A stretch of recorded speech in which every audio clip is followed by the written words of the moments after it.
ఇంకైనా నిన్న మాట్లాడుతూ నేను రెండోసారి గెలుస్తా అనేకను నిన్న చిట్ చాట్లో మాట్లాడిండు.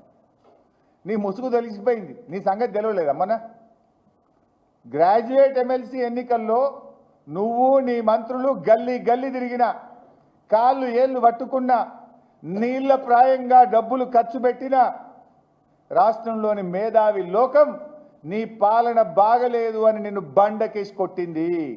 అయిపోయింది నీ పని. నువ్వు గ్రాడ్యుయేట్ ఎన్నికల్లో పోయి అబద్ధాలు చెప్పినావు. 57,000 ఉద్యోగాలు ఇచ్చిన అంటే నువ్వు ఇచ్చిన 57,000 కాదు, 7,000. మిస్టర్ రేవంత్ రెడ్డి, నువ్వు అబద్ధం ఆడుతున్నావని నిరుద్యోగులకు ఉద్యోగులకు అర్థమైంది కనుకనే నిన్ను బండకేసి కొట్టింది. ఇప్పటికైనా బుద్ధి తెచ్చుకో.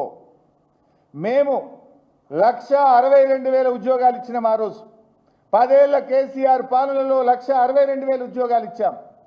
పోలీస్ కానిస్టేబుల్ కానీ, స్టాఫ్ నర్సులు కానీ, నిన్నగాక మొన్న ఇచ్చిన లెక్చరర్ ఉద్యోగాలు కానీ, ఇవన్నీ కేసీఆర్ గారి హయాంలో నోటిఫికేషన్ ఇచ్చి, పరీక్ష పెట్టి, ఫలితాలు ఇచ్చి, చిన్న చిన్న కోర్టు కేసుల వల్లనో ఇంటర్వ్యూల కోసమో ఆగి ఉన్న వాటికి నువ్వు పత్రాలు పంచి నేను ఉద్యోగాలు ఇచ్చిన అంటే నమ్ముతారా?